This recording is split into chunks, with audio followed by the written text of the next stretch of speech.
સુરત શહેરમાં સંગ્રામપુરા પોલીસ ચોકી નજીક વેપારી પર છરીથી હુમલો કરનાર અને તેના સીસીટીવી વાયરલ પછી અઠવા પોલીસે તાત્કાલિક આરોપીની ધરપકડ કરી।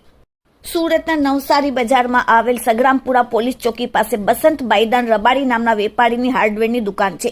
સોમવારે સવારે જ્યારે બસંત પોતાની દુકાન ખોલવા પહોંચ્યો ત્યારે તેમણે જોયું કે રાહુલ સોલંકી નામનો શખ્સ ત્યાં બેસીને દારૂ પી રહ્યો હતો અને ત્યાં ખાલી બોટલો પડી હતી।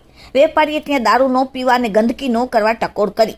આ સાંભળી રાહુલ ઉશ્કેરાઈ ગયો અને બીભત્સો ગારો આપી ઝઘડો શરૂ કર્યો અને જોતજોતમાં રાહુલે ખિસ્સામાંથી છરી કાઢી વેપારીના પગના ભાગે જોરદાર ઘા ઝીકી દીધા। આ સમગ્ર હુમલાની ઘટના દુકાન બહાર લાગેલા સીસીટીવી કેમેરામાં કેદ થઈ। સીસીટીવી જોઈ શકાય છે કે કઈ રીતે આરોપી રાહુલ સોલંકી દાદાગીરી કરી રહ્યો છે અને હુમલો કરી વેપારીને લોહી લુહાણ કર્યો। હુમલા બાદ ઇજાગ્રસ્ત વેપારીને 108 દ્વારા હોસ્પિટલમાં લઈ જવામાં આવ્યો। સિવિલ હોસ્પિટલમાં સારવાર ચાલી રહી છે, પરંતુ આ હુમલાથી તેમના પરિવારમાં ભારે ગભરાટ ફેલાયો।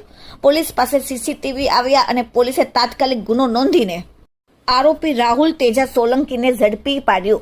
હાલ પોલીસે આરોપીના ગુનાહિત ભૂતકાળની તપાસ કરી રહી છે અને તેની સામે કડક કાર્યવાહી કરવાની કામગીરી પોલીસે હાથ ધરી। Bureau report, daily India TV, Surat.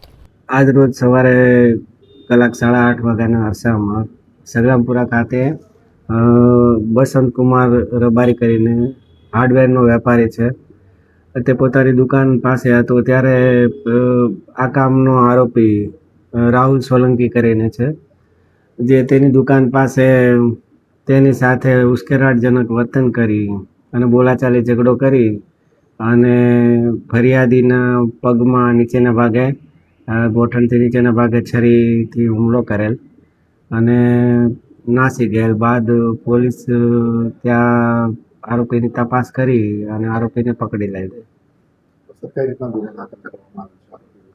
આરોપી વિરુદ્ધ